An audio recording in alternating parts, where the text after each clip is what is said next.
안녕하세요, 여러분. 성경 읽다 보면 유독 어렵게 느껴지는 책들이 있죠? 그 중에서도 진짜 끝판왕이라고 할 수 있는 게 바로 에스겔서입니다.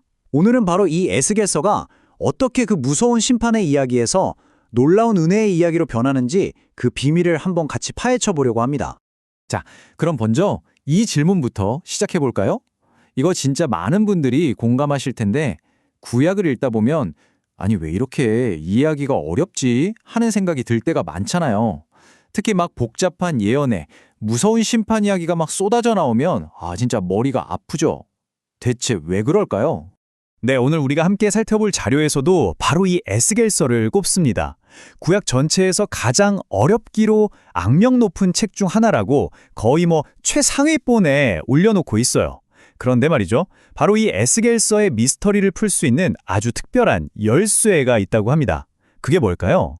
자, 그 해답을 찾으려면요, 먼저 에스겔서가 던지는 문제, 그 절망적인 상황부터 이해해야 합니다. 바로 인간의 실패, 그리고 그 끔찍한 결과에 대한 이야기죠.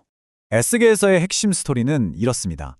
하나님이 복받으라고 율법을 주셨는데 이스라엘 백성이 그걸 못 지켜요. 결국 그 실패가 하나님의 심판으로 이어지고 그 상징적인 사건이 바로 예루살렘 성전의 파괴인 거죠. 정말 흥미로운 건 원래 축복의 길이었던 율법이 어떻게 심판의 근거가 되어버렸는가, 바로 그 과정을 보여준다는 점입니다. 그 멸망의 과정이 정말 단계적이었어요. 1차 침공 때는 다니엘 같은 귀족들이 포로로 잡혀가고 2차 때는 에스겔 본인까지 끌려가면서 성전의 귀한 물건들을 다 빼앗깁니다.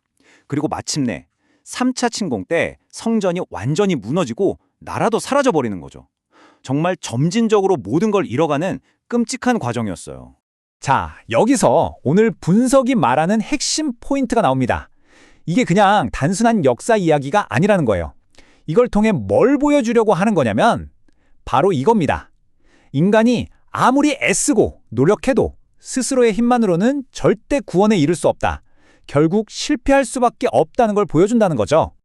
자, 그런데 여기서부터 정말 이상한 일이 벌어집니다. 이 책의 가장 큰 수수께끼라고 할 수 있죠. 갑자기 정말 아무런 설명 없이 이야기가 확 바뀌거든요. 보세요. 에스겔서 전반부는 율법을 어겼으니 심판받는 게 마땅하다, 이런 이야기로 가득해요. 정말 암울하죠?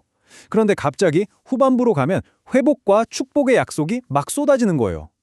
이 저주와 축복 사이에 도대체 무슨 일이 있었던 걸까요? 여기에 정말 큰 물음표가 찍혀 있는 겁니다. 성경 본문을 아무리 봐도 백성들이 갑자기 회개했다거나 엄청난 영웅적인 일을 했다거나 그런 기록이 전혀 없어요. 공로가 없는데 어떻게 이런 변화가 가능했을까요? 백성들이 자격이 있어서 받은 축복이 아니라면 대체 이 갑작스러운 은혜는 어디서 온 걸까요? 이게 바로 오늘 분석이 풀고자 하는 질문입니다. 드디어 그 열쇠가 등장합니다. 이 분석이 제시하는 해답인데요.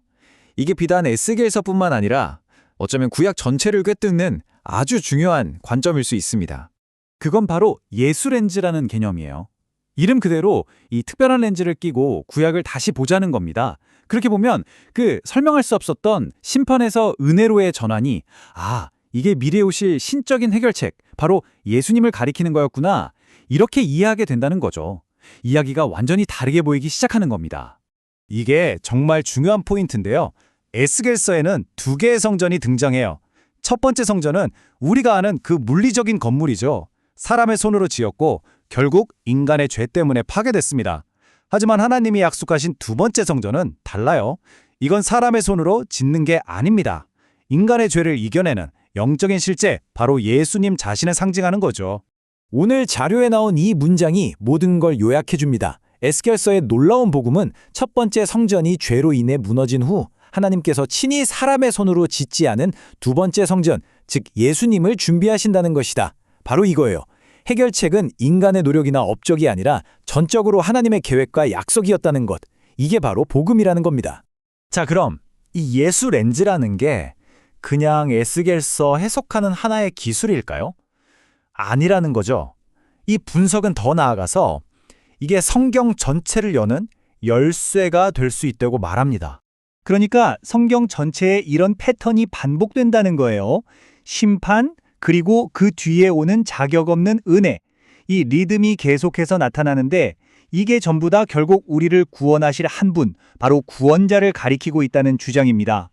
겉으로 보면 무서운 심판 이야기 같지만 그 속을 들여다보면 사실은 우리를 구원하시려는 하나님의 큰 그림이 숨어 있다는 거죠. 자, 그럼 이걸 우리 삶에 어떻게 적용할 수 있을까요? 아주 실질적인 방법이 있습니다. 예를 들어 어떤 사람에게 부도덕이나 거짓말 같은 문제가 보인다고 해봐요. 이게 눈에 보이는 잎사귀인 거죠. 잘못된 접근은 뭐냐면 그 잎사귀에다 대고 그러면 안 돼! 윤리나 도덕을 설교하는 거예요. 잎사귀에 물 주는 격이죠. 효과가 없다는 겁니다. 진짜 문제는 뿌리, 즉 예수님과의 관계가 끊어진 데 있다는 걸 알아야 해요.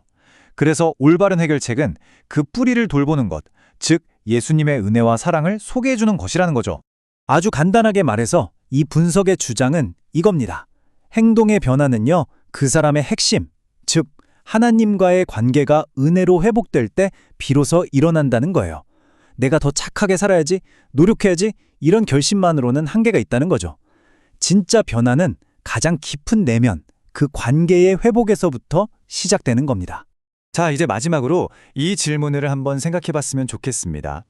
우리가 어떤 문제를 어떤 렌즈로 보느냐에 따라서 그 문제의 의미가 완전히 달라질 수 있다는 것?